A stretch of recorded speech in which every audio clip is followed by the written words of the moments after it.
Surrealist art isn't just bizarre imagery thrown onto canvas. It's a carefully coded visual language designed to unlock the deepest chambers of the human mind.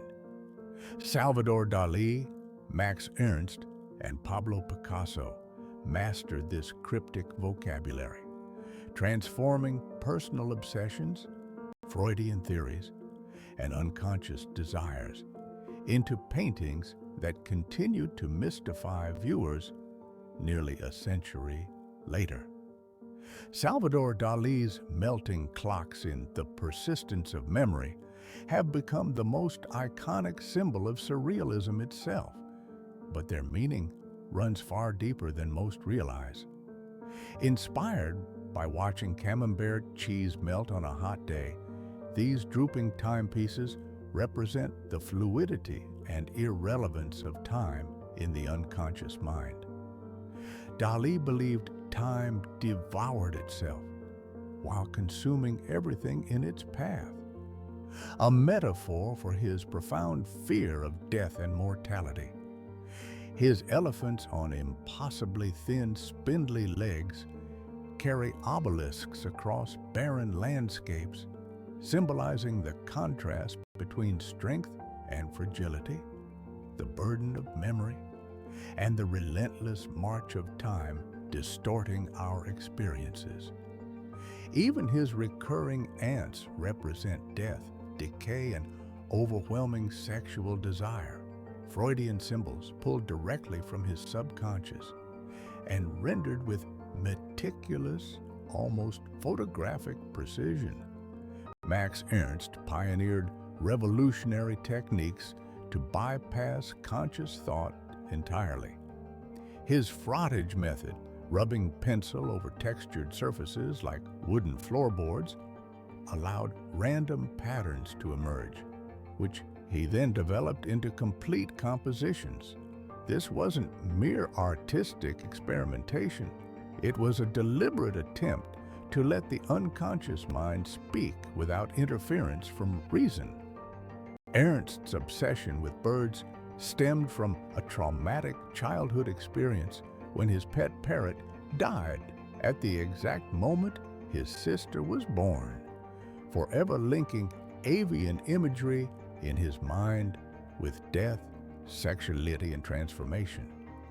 He created his alter ego Lop Lop, a bird-headed figure that became his personal symbol and presenter of his inner world. Through grattage, scraping away layers of paint to reveal hidden textures, and decalcomania, pressing paint between surfaces to create accidental forms, Ernst constructed dreamscapes where everyday objects transformed into psychological symbols. While Picasso never officially joined the Surrealist movement, his work from the mid-20s through the 1930s represents some of Surrealism's greatest achievements. His paintings of Marie-Therese Walter capture progressive states of consciousness, from drowsy daydreams to profound slumber, using distorted forms and multiple perspectives to visualize the dissolution of irrational thought. Picasso's women metamorphose between tender vessels of procreative power and savage, mantis-like creatures awaiting their prey, reflecting his complex relationships and the Freudian concept of the subconscious mind's dual nature.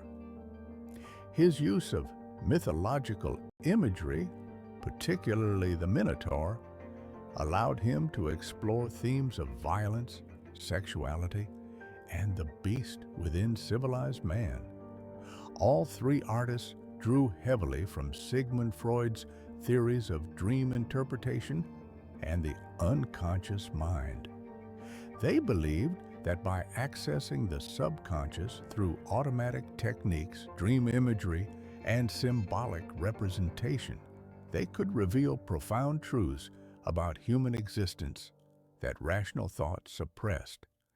Keys symbolized unlocking the mind's hidden chambers, Eggs represented birth, hope, and resurrection.